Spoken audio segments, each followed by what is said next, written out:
colleagues Malcolm Cohen and Shane Crooks. As you know, I was appointed joint administrator of the football club on Tuesday. I appreciate everyone's patience. I know a lot of you were looking for some kind of statement Tuesday and yesterday, but I thought it would be important to come to the press conference with as much clarity as I could give you on the situation at the club. Clearly it's a difficult time for the club, its staff, the city. It's achieved a lot in its short history, and also the main aim is to try and preserve the football club going forward.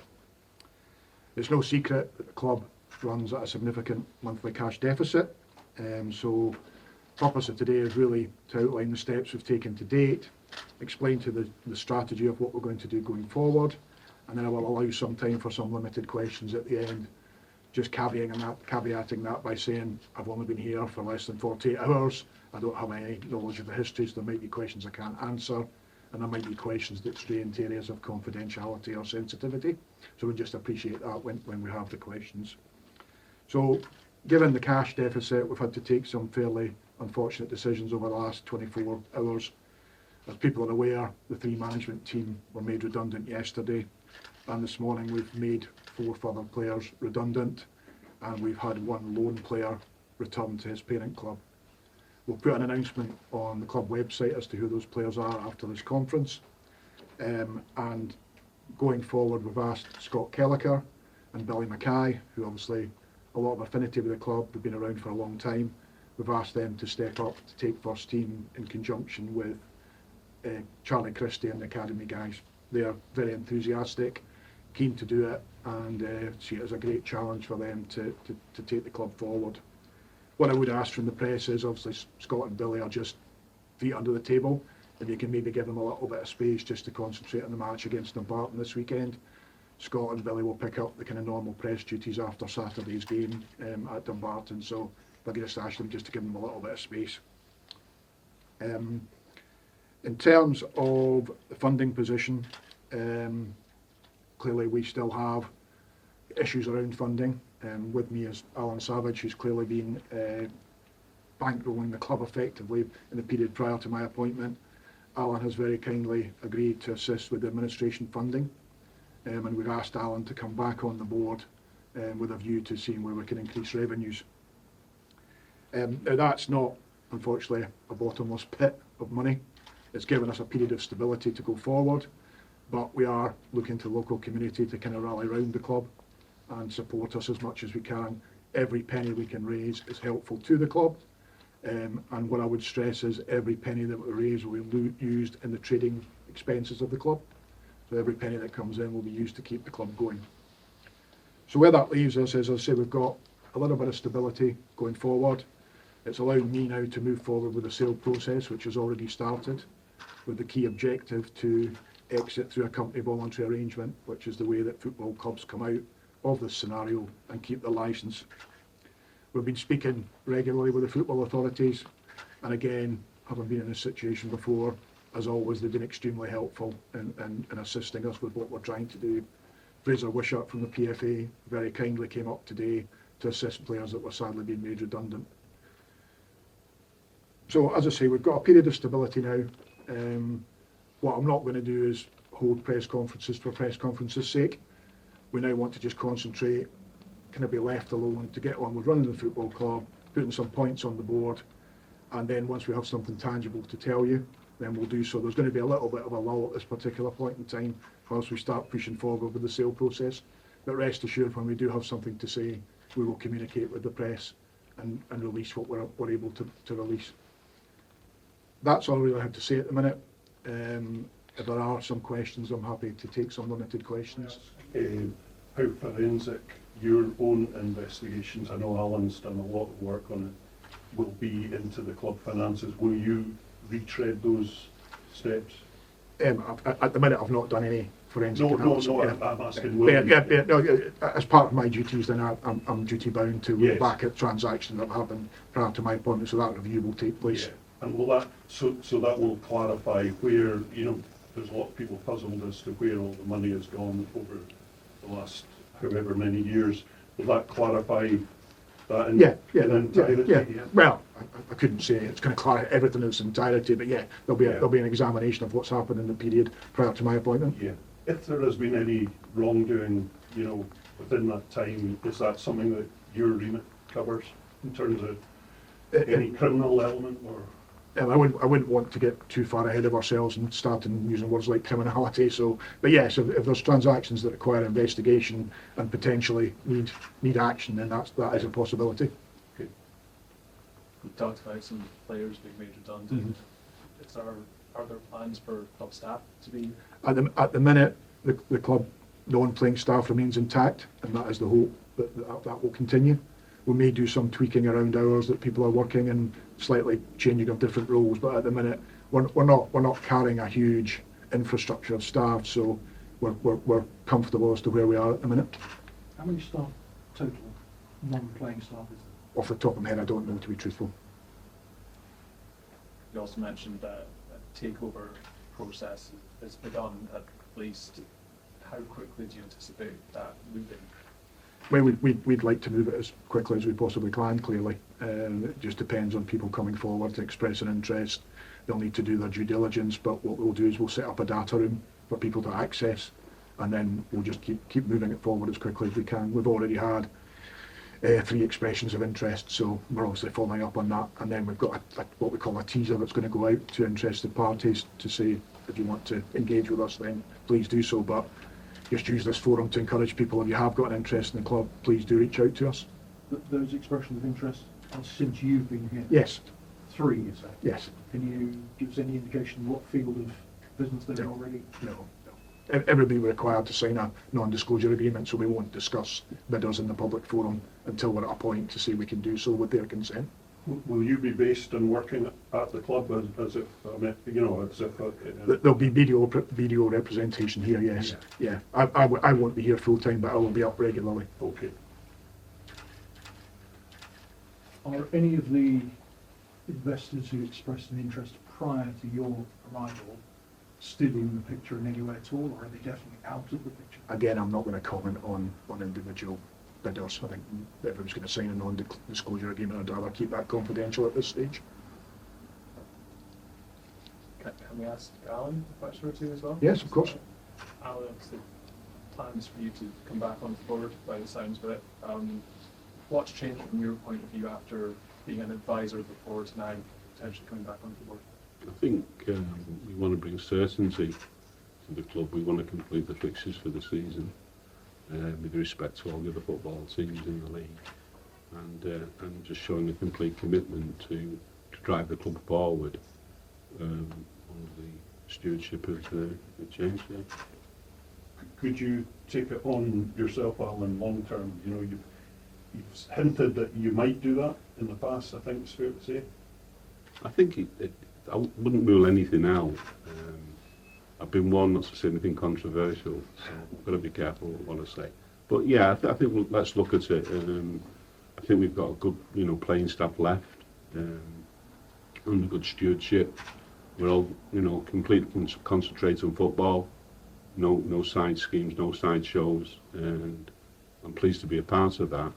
And I want to drive it forward the best I can. Can I just ask Alan, obviously you put your hat in the ring, as it were, already kind of looking forward in terms of potential bids, but is that complicated in the fact that you're on the board and other people may be looking to make that purchase of the club? I'm not sure what that question is, sorry. Do you think it's awkward for people who may be wanting to make a bid for the club to see that you're also perhaps looking at bidding for the club and you're in that position? No, I'm not one of the 3 that I can clearly say that. I'm here to help the club, to help the club play football in the best way it can, and that's completely my mission, and make sure it doesn't run out of cash. Can I ask James, and this is from a position of complete ignorance on the process. Sure. I understand that to get an agreement, you need 75% of the creditors. Am I right in saying? That's correct, yes. To agree. I understand that there's one. I don't know if you don't want to go into names, but Ross Morrison basically has got a very large portion of that. Does everything in avoiding liquidation rest on Ross Morrison's actions? I probably wouldn't want to answer questions about specific creditors at the minute. Okay. I think I'd rather get to the point where In we theory, understand. in theory, if it was one large creditor, If there was one large unsecured creditor, then yes, but there's obviously security in place Okay. in respect to certain debts. So I'm not going to go down because No. I've not seen the creditor list yet, so I couldn't go down and say this is the way the voting's going to fall. okay. So that's where we are at present on the creditor side. Is there any risk as regards the assets, given that they are security for one particular large loan? The stadium in particular? No, there's no risk now that I'm appointed. No creditor can take any other action without my consent or the consent of the court. So we're well protected in the sense of the asset base. Potentially in the longer term? No, I don't see that. I don't see that as a scenario. Can I check what the major assets are, the stadium and the land surrounding it? Yeah, I think I'll probably defer on that one at this stage because it's quite a complex set of arrangements. Yeah. So I wouldn't want to give people a false message until No. I've got myself and my lawyers completely clear as to how the whole structure is put together. Is there a timescale yet as to how long the club may be in administration for? I'm always loath in any scenario when we're in this situation to put a date on because it comes very fixed in people's mind. What I would say is we've got a reasonable period of stability, and I'm talking months rather than weeks, to explore options. And clearly Alan, which we're all very grateful for, has said he will not let the club run out of cash.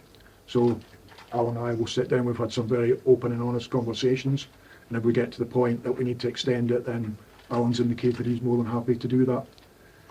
As I say, we've got a period of stability, but again, at the risk of sounding like I'm beating a drum for cash, if we can get the community re-engaged to continue to support the club, then every penny we raise helps us extend timescales, and we need to do that. Does that mean continuing the online fundraising? Yeah, that would be an obvious way, but obviously there's other mechanisms such as businesses that they want to now get re-involved now that the circumstances have changed. So again, encourage people to come forward if they're able to do that. Alan, do you mind me asking, have you put a limit on your support? Because, you know, obviously, there's no pit that's bottomless when it comes to I think funding.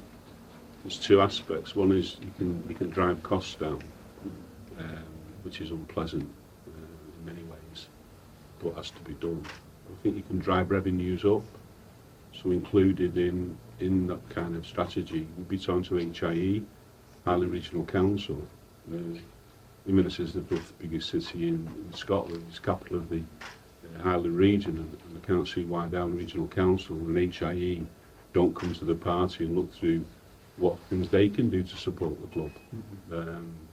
One of the ideas is, and it's mine, I don't think it's controversial, is that the Highlander Suite will advertise for a restaurant to come in, a restaurant chain to come in and take over that and develop a restaurant with probably the best views in, well, anywhere that I've ever been in the world. So, you know, we've come up with interesting revenue schemes and get people who supported the club in the past but had problems with respect to what's gone on. But now these issues are cleared away, they'll put their hand in the pocket. Does that include the stadium sponsorship you've spoken about in the past as well? Everything's on the table. I think we're looking at ways to drive revenue into the club, and we're probably looking about for maybe 500,000, maybe more. Sir Martin will come to the party. I will come to the party, Stephen Bremner. So there's already one or two businesses that are showing interest, and there's no excuse and there's no reasons now why people can't invest in the club. It's got a clean bill of health and the commitment from me that we'll commit our fixtures this season. For either of you or for both of you potentially, what's your message to the fans at this stage? There will be a lot of concern that the club has taken. Talk about that ledge to go into administration. Well, in speaking to Scott and Billy, there's a real, and I'm going to speak to players after this meeting, there's a real kind of desire to achieve keeping us in the league, which would be a magnificent achievement given we've been deducted 15 points. So all I would say to fans is, look, please come to the games, please rally around, show your support. The club is still here. We've got a period of stability. We need everybody in the community to be with us on this journey, and that's all I would say. I just want to also, thank the club staff for the way they've dealt with us over the last couple of days. It's been a really difficult time, but it's been a very good relationship, and everybody's pulled together, which is really heartening to see. It strikes me that the number of redundancies have been relatively light, certainly lighter than I expected. To what extent is that a result of Alan's ongoing commitment? It's a combination of Alan's own ongoing commitment, but also keeping a squad together that has the remnants have been actually able to compete. Would kind of defeat the purpose of what we're trying to do of staying in the league if we trimmed the squad down to a very thin amount. And we're not carrying a large squad. I mean, we're probably down to about 21 players in terms of full-timers, so it's not a huge squad. Injuries could catch up with us, so I'm reasonably comfortable looking at where we are cash flow-wise and Alan's support, that we've taken the right decisions in terms of getting a balance between cutting cost and keeping the team competitive. And what happens now after today? Obviously today is a big kind of line in the sand. What are the priorities for you as Well, prior to some years now to drive the sale process, and that's very much what I'm going to go away and do now. As I say, I'm delighted we've created this period of stability that I can now say to people that we've got a period of months rather than weeks, that we can all just get on with our jobs. And my job is clearly to try and find a buyer for the club. That's my overriding objective. And obviously 3 points on Saturday would be welcome as well.